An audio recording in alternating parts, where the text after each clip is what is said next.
સ્વામિનારાયણ હરે. સંવંત 1877ના શ્રાવણ વદી 9મીને દિવસ સ્વામી શ્રી સહજાનંદજી મહારાજ ગામ શ્રી સારંગપુર મધ્યે જીવા ખાચરના દરબારમાં ઉત્તરાદે 12 ઓરડાની ઓસરીએ ઢોલિયા ઉપર વિરાજમાન હતા અને સર્વે શ્વેત વસ્ત્ર ધારણ કર્યા હતા અને પોતાના મુખારવિંદની આગળ મુનિ તથા દેશ દેશના હરિભક્તની સભા ભરાઈને બેઠી હતી. પછી મુક્તાનંદ સ્વામીએ પ્રશ્ન પૂછ્યો છે, વાસનાની નિવૃત્તિ થયાનો એવો શો જબરો ઉપાય છે જે એક ઉપાયને વિશે સર્વે સાધન આવી જાય?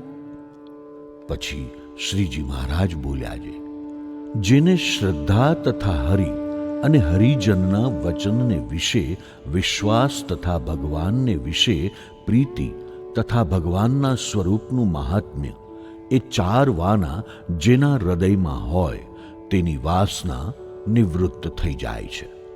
તેમાં પણ જો એક મહાત્મ્ય અતિશય દ્રઢ હોય તો શ્રદ્ધા, વિશ્વાસ તથા પ્રીતિ એ 3 દુર્બળા હોય તો પણ મહાબળવાન થાય છે. અને મહાત્મ્ય વિનાની ભક્તિ જો ઝાઝી જણાતી હોય તો પણ અંતે નાશ થઈ જાય છે. જેમ 10-12 વર્ષની કન્યા હોય ને તેને ક્ષય રોગ થાય, પછી તે કન્યા યુવાન થયા મોર જ મરી જાય પણ યુવાન થાય નહીં, તેમ જેને મહાત્મ્ય વિનાની ભક્તિ હોય તે પણ પરિપક્વ થતી થતી નાશ થઈ જાય છે. અને જેના હૃદયમાં મહાત્મ્ય સહિત ભગવાનની ભક્તિ હોય તો બીજા કલ્યાણકારી ગુણ ન હોય તો પણ તેના હૃદયમાં સર્વે આવે છે. અને જો મહાત્મ્ય સહિત ભક્તિ જેના હૃદયમાં નથી તો શમદમાદિક જે કલ્યાણકારી રૂડા ગુણ તે તેના હૃદયમાં છે, તોય પણ નહીં જેવા જ છે, કેમ જે અંતે નાશ પામી જશે. માટે એક મહાત્મ્ય સહિત ભક્તિ હોય તો તેની વાસના પણ નિવૃત્ત થઈ જાય ને કલ્યાણકારી જે ગુણ તે સર્વે આવીને હૃદયને વિશે નિવાસ કરીને રહે. તે માટે મહાત્મય સહિત ભગવાનની ભક્તિ એ જ વાસના ટાળ્યાનું મહા મોટું અચળ સાધન છે. પછી સ્વયં પ્રકાશાનંદ સ્વામીએ પ્રશ્ન પૂછ્યો છે, જીવ અન્વયપણે કેમ છે ને વ્યતિરેકપણે કેમ છે, અને ઈશ્વર અન્વયપણે કેમ છે ને વ્યતિરેકપણે કેમ છે, અને અક્ષર બ્રહ્મ અન્વયપણે કેમ છે અને વ્યતિરેકપણે કેમ છે, અને પુરુષોત્તમ ભગવાનને અન્વયપણે કેમ જાણવા ને વ્યતિરેકપણે કેમ જાણવા? પછી શ્રીજી મહારાજ બોલ્યા છે, જન્મ મરણનું ભોગતા એવું જે જીવનું સ્વરૂપ તે અન્વય જાણવું, અને અછેદ્ય, અભેદ્ય, અવિનાશી એવું જે જીવનું સ્વરૂપ તે વ્યતિરેક જાણવું, અને વિરાટ, સૂત્રાત્મા અને અવ્યાકૃત એ 3 શરીરમાં એક રસપણે વર્તે એ ઈશ્વરનું અન્વય સ્વરૂપ જાણવું, અને પિંડ બ્રહ્માંડથી પર સચ્ચિદાનંદપણે કરીને જે નિરૂપણ કર્યું છે તે ઈશ્વરનું વ્યતિરેક સ્વરૂપ જાણવું, અને પ્રકૃતિ પુરુષ તથા સૂર્યચંદ્રાદિક સર્વે દેવતા તેનું જે પ્રેરક તે અક્ષરનું અન્વય સ્વરૂપ જાણવું, અને જે સ્વરૂપને વિશે પુરુષ પ્રકૃતિ આદ્યે કાંઈ ઉપાધિ રહેતી નથી. એક પુરુષોત્તમ ભગવાન જ રહે છે, એ અક્ષરનું વ્યતિરેક સ્વરૂપ છે. અને બદ્ધજીવ તથા મુક્તજીવ એ બેના હૃદયમાં સાક્ષી રૂપ થકા રહ્યા છે. અને બદ્ધપણું ને મુક્તપણું જેને અડતું નથી, તેમજ જે ઈશ્વરના ને અક્ષરના હૃદયમાં સાક્ષી રૂપે રહ્યા છે અને તે ઉપાધિ થકી રહિત છે, એ પુરુષોત્તમનું અન્વય સ્વરૂપ છે.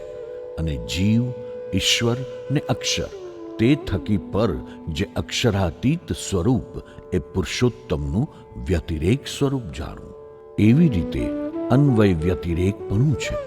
પછી વળી મુક્તાનંદ સ્વામીએ પૂછ્યું છે, ભગવાનના દર્શનનો જે મહિમા તથા ભગવાનના નામ સ્મરણનો જે મહિમા તથા ભગવાનના સ્પર્શનો જે મહિમા તે ભગવાનના ભક્તને અર્થે છે કે સર્વે જીવને સારું છે.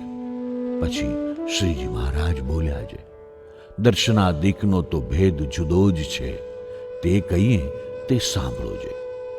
જ્યારે દર્શનનો કરનારો ભગવાનના દર્શન કરે છે ત્યારે તેનું મન છે તે દ્રષ્ટિ દ્વારે આવીને તે સહિત દ્રષ્ટિ જો દર્શન કરે તો તે દર્શન એવું થાય છે જે વિસારે તોય પણ વિસરે નહીં. એવી રીતે મને સહવર્તમાન ત્વચા સ્પર્શ કરે તો તે સ્પર્શ પણ વિસરે નહીં. જેમ ગોપાંગનાઓના ભગવાન પ્રત્યે ભાગવતમાં વચન છે જે, હે ભગવાન, જે દિવસથી તમારા ચરણનો સ્પર્શ થયો છે તે દિવસ થકી તમ વિના જે સંસારના સુખ છે તે અમને વિષ જેવા લાગે છે. એવી રીતે સર્વે જ્ઞાનેન્દ્રિયે કરીને મને સહવર્તમાન જે દર્શન સ્પર્શ શ્રવણાદિક થાય છે તે કોઈ કાળે વિસરી જતા નથી. જેમ અજ્ઞાની જીવ હોય તેણે મને સહવર્તમાન જે પંચ જ્ઞાનેન્દ્રિયો તેણે કરીને જે વિષય ભોગવ્યા હોય તે વિસારે તોય પણ વિસરે નહીં. એવી રીતે ભગવાનનું પણ મને સહવર્તમાન જે દર્શનાદિક કરે છે તેને જ દર્શનાદિક જાણવું, અને બીજાને તો દર્શન થયું છે તોય પણ ન થયા જેવું છે. કાં જે સમયે એણે દર્શન કર્યા તે સમયે એનું મન તો ક્યાંય ફરતું હતું, માટે એ દર્શન એને કાં તો 1 દિવસમાં વિસરી જશે, અથવા 5 દિવસમાં, અથવા 50 દિવસમાં, અથવા 6 મહિનામાં, અથવા 5 વર્ષમાં જરૂર વિસરી જશે, પણ અંતે રહેશે નહીં. માટે જે મહાત્મ્ય જાણીને અતિશય પ્રીતિએ કરીને મને સહિત દ્રષ્ટિ આદિક જ્ઞાનેન્દ્રિયે કરીને દર્શન સ્પર્શાદિક કરે છે તેને જ તેમનું ફળ છે. અને બીજાને તો જે પરમેશ્વરના દર્શનાદિક થાય છે તેનું બીજ બળ થાય છે. અને યથાર્થ મહિમા તો જે મને સહવર્તમાન દર્શનાદિક કરે છે તેને અર્થે છે. ઇતિ વચનામૃતમ. એવી રીતે સારંગપુરનું 5મું વચનામૃત થયું.